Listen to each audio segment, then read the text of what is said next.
ஞானத்தை வளர்க்க அல்ல, அகங்காரத்தை அழிக்க.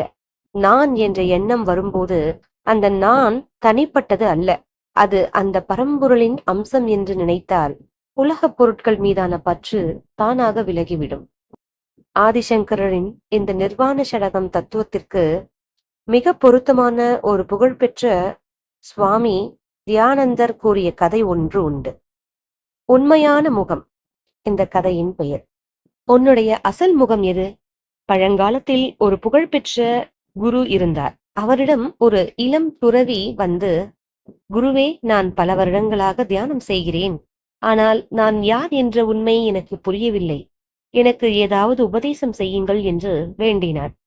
அந்த குரு அவரை பார்த்து ஒரு விசித்திரமான கேள்வியை கேட்டார்.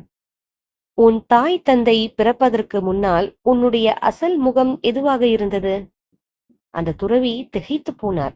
தாய் தந்தை பிறப்பதற்கு முன்பு நான் எப்படி இருந்திருக்க முடியும்? எனக்கு முகம் எப்படி இருந்திருக்கும் என்று குழம்பினார். அவர் பல புத்தகங்களை படித்தார். பல நாட்கள் வனத்தில் தியானம் செய்தார்.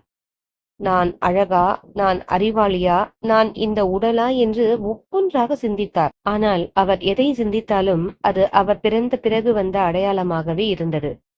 பல வருடங்களுக்கு பிறகு ஒரு நாள் ஆற்றங்கரையில் அமர்ந்திருந்த போது அவருக்கு பொறி தட்டியது. அவர் பார்த்த உடல் அவர் பிறக்கும் போது பெற்றது. அவர் பேசிய மொழி சமூகத்திடம் கற்றது. அவர் கொண்டிருந்த புத்தகங்களிலிருந்து வந்தது. அவருடைய பெயர் மற்றவர்கள் வைத்தது. இவை அனைத்தையும் கழற்றி எறிந்த பிறகு அங்கே ஒரு வெற்றுத்தன்மை மட்டுமே எஞ்சியிருந்தது.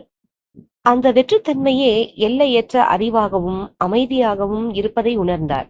ஓடி சென்று குருவிடம் சொன்னார். குருவே, இப்போது எனக்கு முகம் இல்லை, ஆனால் நான் எல்லாவற்றிலும் இருக்கிறேன்.